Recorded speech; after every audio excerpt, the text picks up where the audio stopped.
ক্ষমা চাই, চরণে তোমার বিশ্রাম পাই।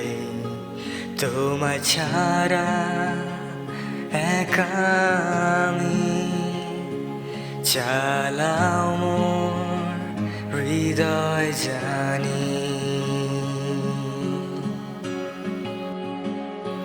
প্রভু তোমায় চাই, প্রভু আমি তোমায় চাই, প্রতিক্ষণে আমি তোমায় চাই।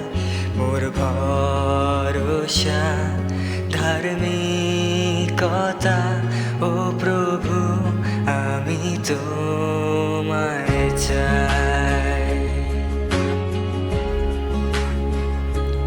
অতি গভীর পাপ মোর যেথায়, তোমার দয়া প্রচুর সেথায়। খ্রিস্ট মোর সাথে যেথায়, মুক্ত আমি পবিত্রতায়। খ্রিস্ট মোর সাথে যেথায়, মুক্ত আমি পবিত্রতায়।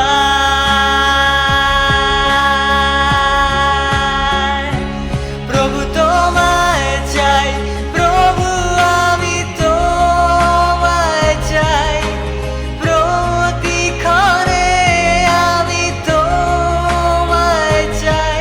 মোর ভরসা ধার্মিকতা, ও প্রভু আমি তোমায় চাই। তোমার গান শিখাও মোরে লোক আছে, প্রলোভন যখন সামনে আসে,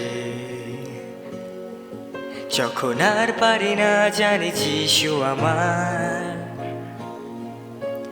আশ্রয় নে, যিশু বুকে তোমার।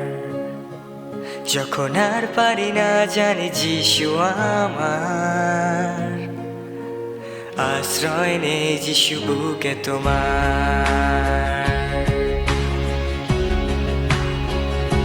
প্রভু তোমায় চাই, প্রভু আমি তোমায় চাই, প্রতিক্ষণে আমি তোমায় চাই। মোর ভরসা ধার্মিকতা, ও প্রভু আমি তোমায় চাই।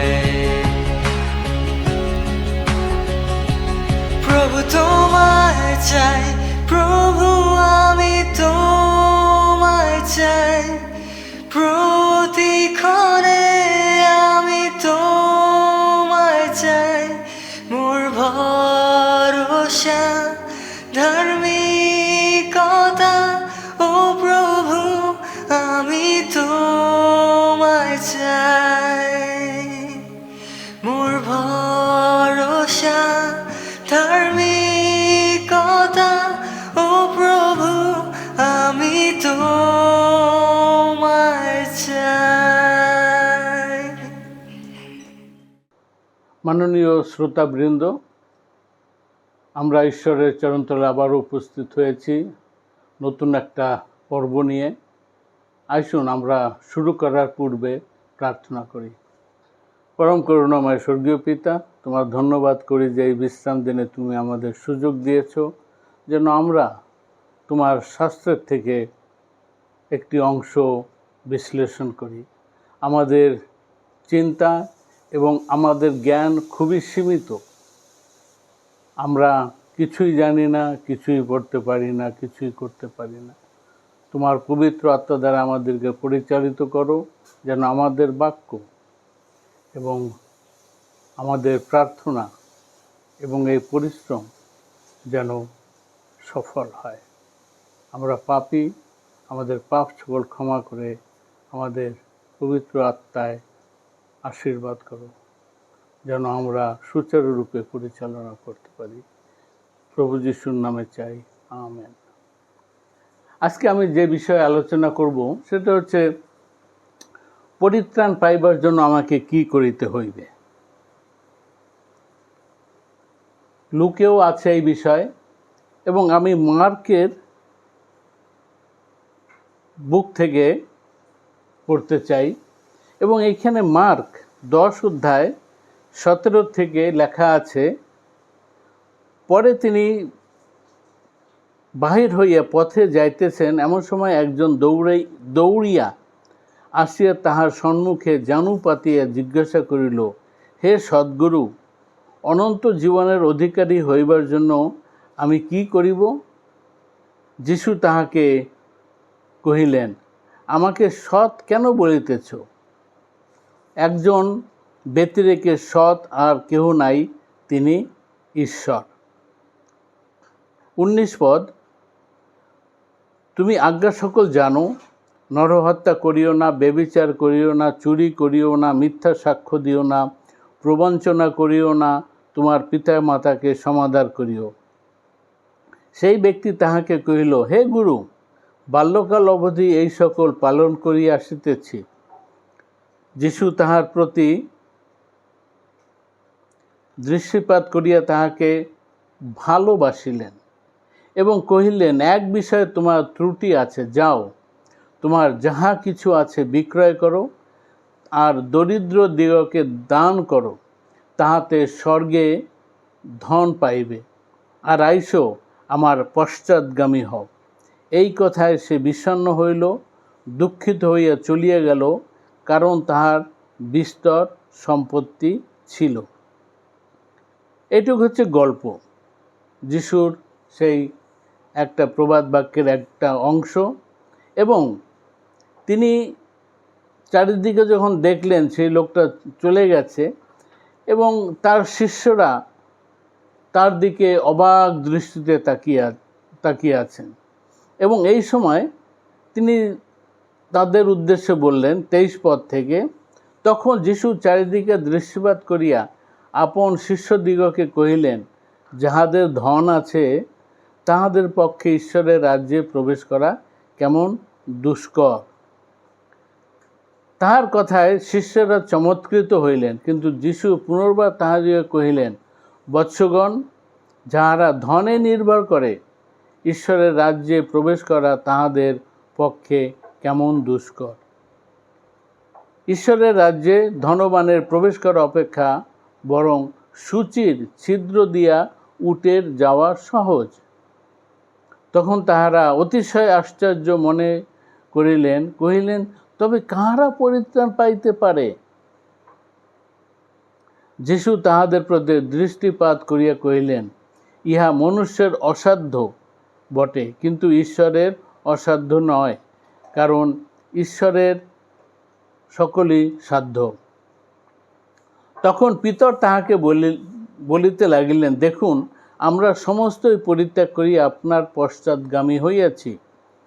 যিশু বলিলেন, আমি তোমাদিগকে সান্ত্বনা করিতেছি, এমন কেহ নাই যে আমার নিমিত্ত, সুসমাচার নিমিত্ত, বাটি কি ভাতৃগণ, কি ভগিনী, কি মাতা, কি পিতা, কি সন্তান সন্ততি, কি ক্ষেত্র ত্যাগ করিয়াছে, কিন্তু এখন ইহকালে তাহার শতগুণ না পাইবে। সে বাটি, ভ্রাতা, ভগ্নী, মাতা, সন্তান ও ক্ষেত্র তাড়নার সহিত এই সকল পাইবে এবং আগামী যুগে অনন্ত জীবন পাইবে। কিন্তু যাহারা প্রথম এমন অনেক শেষে পড়িবে, ও যাহারা শেষে তাহারা প্রথম হইবে। এবং এই যে বাইবেলের যে অংশটা আমরা পাঠ করলাম, ঈশ্বর তার বাক্যে আশীর্বাদ করুন। এখন কথা হচ্ছে যে এই সমস্ত জিনিস কিভাবে আমরা দেখতে পারি। এখানে একটি গল্প দেওয়া আছে, সেটা হচ্ছে একটা লোক বানর ধরতে গেছে, এবং আমরা সকলে জানি বানর অনেক চালাক, কারণ আমরা যখন সিমলায় ছিলাম, বানরের এত উৎপাত, এমনকি আমাদের হসপিটালে ওয়ার্ডের মধ্যে ঢুকে যেত। একটু এদিকে থেকে ওদিক হলে সেই ফাঁকে তারা ঢুকে যেত এবং অনেক খারাপ কাজ করত। এখন এই লোকটা একটা ফোন দিয়ে আটলো, সেটা হচ্ছে সে একটা সুরাহি জাতীয় একটা ঘট নিয়ে তার মধ্যে কিছু চীনাবাদাম সকলকে দেখিয়ে, কারণ তার আশেপাশে অনেক বানর আছে, সকলকে দেখিয়ে সে তার মধ্যেও চীনাবাদাম ঢালার পরে সে একটু দূরে গিয়ে বসে আছে।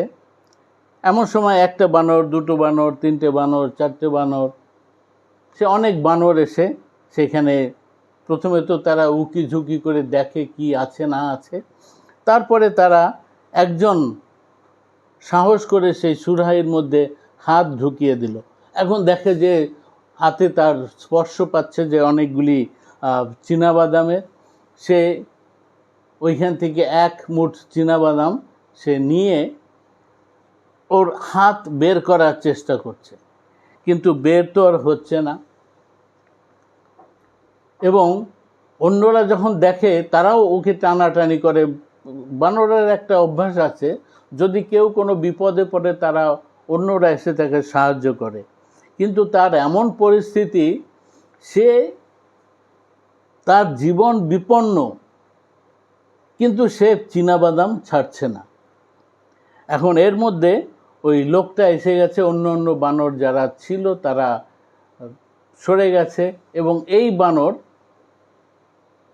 সে আর তার লোভ সামলাতে না পেরে সেই যে শিকারী আছে তাকে ধরে ফেলে। এবং এই গল্পের সারমর্ম এই যে লোভ, অতি লোভ আমাদের জীবনের অনেক সময় অমূল্য সম্পদ নিয়ে যায়, এবং আমরা সেই অনন্ত জীবনের ভাগী হতে পারি না। যেমন আমরা বাইবেলে পড়লাম, সে ধনী ব্যক্তি অনন্ত জীবন তার চাই, তার সঙ্গে তার সেই অপার সম্পত্তিও চাই, কিন্তু সবটা তো হয় না, তার যে কোনো একটা বেছে নিতে হবে। সুতরাং সে হয় নাই, পারে নাই, কারণ অনন্ত জীবন পাইবার জন্য আমাকে কি করিতে হইবে? 1 নম্বর, স্বার্থ ত্যাগ। হয়তো আমাদের ধন সম্পত্তি আছে, লালসা আছে, অনেক কিছুই আছে, কিন্তু আমরা সে সমস্ত নিয়ে জীবন যাপন করতে পারি, কিন্তু এই সমস্ত জিনিস আমাদের সেই ধর্মধামের জন্য অথবা আমাদের স্বর্গরাজ্যের জন্য বাধা সৃষ্টি করে। সুতরাং এই সময় আমরা দেখি অনেক সময় আছে যে আমরা সব কিছু চাই, আমরা সব কিছু চাইবার পরেও যখন দেখি সব কিছু পেয়ে গেছি, তখন আর অনন্ত জীবনের ইচ্ছা থাকে না। এবং বাইবেলে আরও প্রমাণ আছে, যেমন যারা সত্যিকারের অনুতপ্ত এবং সত্যিকারের যিশুর সেই পরিত্রাণ চায়, তার মধ্যে একজন আছে জাইরের কন্যা। আমরা সকলেই জানি গল্প। সে লোকটার মেয়ে মারা গেছে এবং লোকেরা কান্নাকাটি করছে। সে দৌড়ে এসে, মারা যাওয়ার আগে সে দৌড়ে এসে যিশুর কাছে নতজানু হয়ে হাত জোর করে বলে, প্রভু, আমার মেয়ের জীবন সংশয়, বিপন্ন, সে হয়তো মারা যাবে। যিশু বললেন, চলো। তিনি নিয়ে এলেন। এবং এই যে নম্রতা, এই যে ভদ্রতা, এই যে সভ্যতা, এই আমাদের জীবনের একটা ধারা বয়ে আনে। অনেকে অনেক রকম বাইবেল প্রচার করে এবং অনেকে এমন কথা বলে যা হয়তো আপনি চিন্তা করেন এটা তো খুব ভালো, কিন্তু ভালো জীবন যাপন করার সঙ্গেও আমাদের ঈশ্বরের সঙ্গে থাকা খুবই প্রয়োজন। আমরা যদি ঈশ্বরের সঙ্গে থাকতে না পারি তা আমাদের জীবন বৃথা। এবং লুকেও একই কথা লেখা আছে 10 অধ্যায় 25 পদে। এখানে লেখা আছে যে হে সদ্গুরু, অনন্ত জীবন পাইবার জন্য আমাকে কি করিতে হইবে। এবং এটাও আমরা জানি যে যিশু যখন তার শিষ্যদের নিয়ে চলেন তিনি সব সময় একই কথা বলেন যে অনন্ত জীবন পাইবার জন্য প্রভু যিশুকে বিশ্বাস করা প্রয়োজন। যেমন যোহন 3 অধ্যায় 16 পদে আছে, কারণ ঈশ্বর জগৎকে এমন প্রেম করিলেন যে তিনি তার একজাত পুত্রকে দান করিলেন, যে কেউ তাহাতে বিশ্বাস করে সে বিনষ্ট না হয় কিন্তু অনন্ত জীবন পায়। সেইভাবে আমাদের সব কিছু থাকা সত্ত্বেও আমাদের প্রয়োজন যে আমরা যিশুর কাছে থাকি। এবং যিশু যে আমাদের সঙ্গে আছেন তার প্রমাণ আমরা কিভাবে পাব? বিভিন্নভাবে বাইবেলে লেখা আছে যে হে পরিশ্রান্ত ভারাক্রান্ত লোক সকল আমার নিকটে আইসো, আমি তোমাদিগকে বিশ্রাম দিব। আমার জোয়ালি তুমি বহন করো, কারণ সেটা লঘু। আমি তোমাদের বড় বড় কাজ করতে বলবো না, ছোট ছোট কাজ। 1 নম্বর, ঈশ্বরে বিশ্বাস করো, তার পুত্রকে বিশ্বাস করো, তার ভাববাদী দিগকে বিশ্বাস করো। যে সমস্ত কাজ এখানে আছে তার ভাববাদীগণ দ্বারা পরিচালিত, সেই সমস্ত বিষয়ে তুমি সাক্ষ্য দান করো। এবং সেই যদি হয় তুমি অনন্ত জীবন পাইবে। অনন্ত জীবন শুধু বললেই হবে না, এটা ঈশ্বরের দান। ঈশ্বরই জানেন তিনি কাকে অনন্ত জীবন দেবেন। কিন্তু ভালো কাজ করে যে অনন্ত জীবন পাওয়া যাবে তার কোনো গ্যারান্টি নাই। কিন্তু ভালো কাজ করা ভালো। আপনার জীবনের জন্য, আমার জীবনের জন্য আমরা যদি ভালো কাজ করি তো আমাদের অনেক কিছুই ভালো হবে। এবং বাকিটুকু ঈশ্বরের কাছে ছেড়ে দিন, প্রভু যিশুর কাছে ছেড়ে দিন। তিনি দেখবেন কোথায় কি করা যায়, কোথায় কি তিনি করবেন। কারণ ঈশ্বরই আছেন যে যিনি সর্ববিষয়ে সর্বসময় তিনি আমাদের সঙ্গে থাকেন।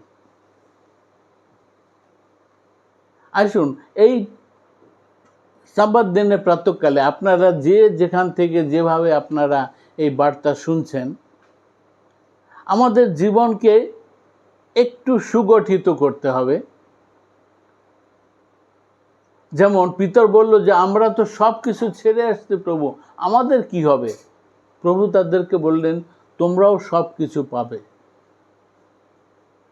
100 গুণ, কিন্তু কখন তিনি জানেন না, পিতর জানেন না, কিন্তু যিশু জানেন যে কখন কিভাবে কি হবে। কারণ এই পিতর বা পিটার সে যিশুকে 3 বার অস্বীকার করলো। এ বলা সত্ত্বেও যে সে যিশুকে কোনো সময় ছেড়ে যাবে না। কিন্তু বড় কথা সেটা নয়, বড় কথা হচ্ছে তার পরবর্তী যে এপিসোড, যে পরবর্তী ধারাবাহিকতা। সে যখন বুঝতে পারলো যে সে পাপ করেছে এবং তার ঘমণ্ড, তার গর্ব, তার সমস্যা তাকে ঈশ্বরের কাছে পৌঁছতে দিচ্ছে না, তখন সে চিন্তা করলো যে আমার কোথায় গেল আমার সেই সব দাম্ভিকতা। আমি যে একটু আগে খুব গর্ব করে বলছিলাম যে সকলে যদিও ছেড়ে যায় আমি আপনাকে ছাড়ব না, কিন্তু যিশু কি বললেন? পিতর, সকালবেলা মোরগ ডাক দিবার পূর্বে, 2 বার ডাক দেওয়ার পূর্বে তুমি আমাকে অস্বীকার করবে তাও 3 বার, 1 2 3। পিতর হয়তো মনে মনে হাসছিল, এটা কেমন হবে, এটা কিভাবে সম্ভব, আমি তো প্রভুকে কোনোদিন ছেড়ে যাব না। কিন্তু পরিস্থিতি যখন তার অনুকূলে নয়, সে 3 বার অস্বীকার করলো। এবং সেই সময়